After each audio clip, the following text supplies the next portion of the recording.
எங்க விவசாயம் பாதிக்குது. என் கழனி பக்கத்துல பள்ளம் போட்டு வச்சுக்கிறாங்க. அதுக்கு எங்களுக்கு பதில் வேணும்.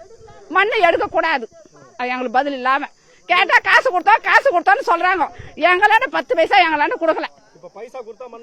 எங்களுக்கு மண்ணு பைசா வேணும். எங்களுக்கு காசே வேணும். எங்களுக்கு நிலம் வேணும். நாங்க விவசாயத்தை நம்பி நாங்க பிழைக்கிறோம். என் மாடு ஆடு மேய்ஞ்சுதான் நாங்க பிழைக்கிறோம். என் மாடு ஆடு எப்படி வரும்? எப்படி நாங்க விவசாயம் பண்றது? இதுக்கு பதில் வேணும் எங்களுக்கு.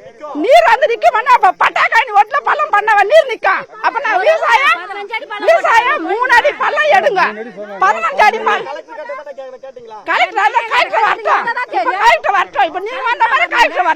விவசாயம் தான் பாதிக்குது எங்களுக்கு. இவ்வளவு பள்ளம் 15 அடி பள்ளம் எடுத்துட்டு நாங்க அப்படியே ஆடு மாடு மத்த உள்ள உந்த சாகணும். மஞ்சால் கூட ஒரு குழந்தை வந்து தேருமா அந்த பேர் பள்ளம் எடுத்து வச்சிருக்காங்க. இவ்வளவு வயசாகி எதுக்கு நாங்க இங்க வந்து உட்காந்து இருக்கிறோம்? எதுக்கு உட்காந்து இருக்கிறோம் சொல்லு? எங்க சொத்து இது, நாங்க பாதுகாக்கணும்.